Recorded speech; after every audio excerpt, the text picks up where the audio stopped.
लखनऊ शहर के जंगलों में टुनटुनी चिड़िया अपने पति बंटी कबूतर के साथ हंसी खुशी से रहती थी।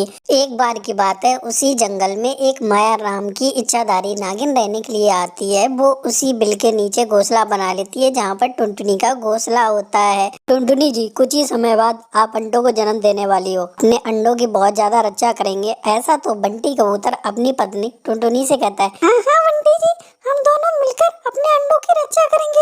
जब तक टुनटुनी और बंटी अपने अंडों की रक्षा करते हैं, आप क्या कर रहे हो? चैनल को सब्सक्राइब कर दो और आप कमेंट करना भूल जाते हो और वीडियो को लाइक तो जरूर कर दो। टुनटुनी तो एक भोली वाली चिड़िया थी। माया नागिन टुनटुनी से बहुत ज्यादा दोस्ती बढ़ा लेती है क्योंकि उसने बंटी और टुनटुनी की सारी बातें सुन ली थी कि कैसे टुनटुनी कुछ ही समय बाद अंडों को जन्म देने वाली है। क्यों ना मैं टुनटुनी से दोस्ती बढ़ा लूं। तो इस प्रकार से माया नागिन टुनटुनी से बहुत ज्यादा दोस्ती बढ़ा लेती है। कुछ समय बाद टुनटुनी तो खूबसूरत से अंडों का जन्म देती है और वो लोग अपने अंडों को छोड़कर कहीं भी नहीं जाते। जब टुनटुनी बाहर जाती तो बंटी अंडों की रखवाली करता। एक बार टुनटुनी नदी पर पानी पीने गई थी। बंटी कबूतर उन अंडों की रखवाली कर रहा था। ये दोनों तो कभी भी अंडों को नहीं छोड़ते। इस प्रकार से मैं तो अंडों को नहीं खा पाऊंगी। वो कहती है, अब मैं अपनी इच्छाधारी शक्ति का प्रयोग करती हूँ। वो तुरंत ही तोते का भेष बदलती है और वहाँ पर पहुँचती है और बंटी कबूतर से कहती है, तुम्हारी बीवी खतरे में है, तुम जल्दी से जाओ, तुम टुनटुनी की रक्षा करो।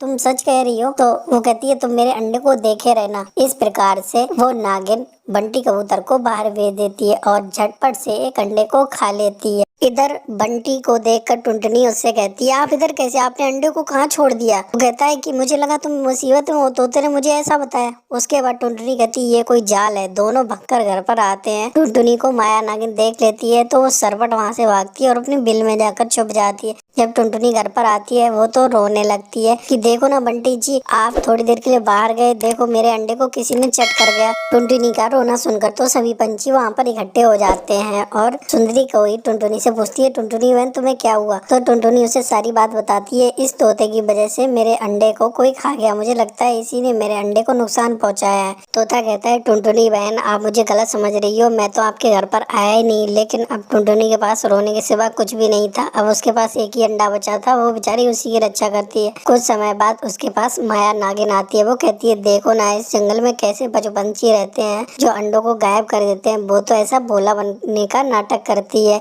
कुछ समय ऐसे ही गुजर जाता है। अब तो माया नागिन सोचती है कि अब मुझे दूसरा अंडा भी चट कर लेना चाहिए। वो तो तुरंत ही सुंदरी कौई का भेष बदलती है और तुरंत ही टुनटुनी के घोंसले में जाती है। उसे ये सब करते हुए सुंदरी कौई भी देख लेती है। वो कहती है, अच्छा तो इसी ने टुनटुनी के अंडों को खाया, ये माया ही इच्छाधारी नागिन है, अब मैं समझ गई। इधर माया नागिन सुंदरी कौई के भेष में टुनटुनी के पास पहुंचती है और कहती है, आपके पति की जान खतरे में है, आपको उनकी जान बचाने जाना चाहिए। टुनटुनी कहती है, अच्छा मेरे पति की जान खतरे में है। तब तक वहाँ पर सुंदरी कौई भी आ जाती है। दो सुंदरी कौई को देखकर टुनटुनी तो कंफ्यूज हो जाती है। अपनी पोल खुलते देख माया तो अपने असली रूप में आ जाती है। जब टुनटुनी उसे देखती है, माया बहन मैंने आप पर कितना भरोसा किया, लेकिन आपने ही मेरे अंडों को खाया, आपने मुझे कितना धोखा दिया। उसके बाद सुंदरी कौई अपने पति कालू कौए के साथ मिलकर उस माया नाम की इच्छाधारी नागिन को वहीं पर मार डालते हैं। ये देखकर टुनटुनी को बहुत ज्यादा खुशी होती है। दोस्तों, किसी ने सही कहा है, बुरे का अंत हमेशा बुरा ही होता है, इसलिए हमें हमेशा अच्छे काम करते रहना चाहिए।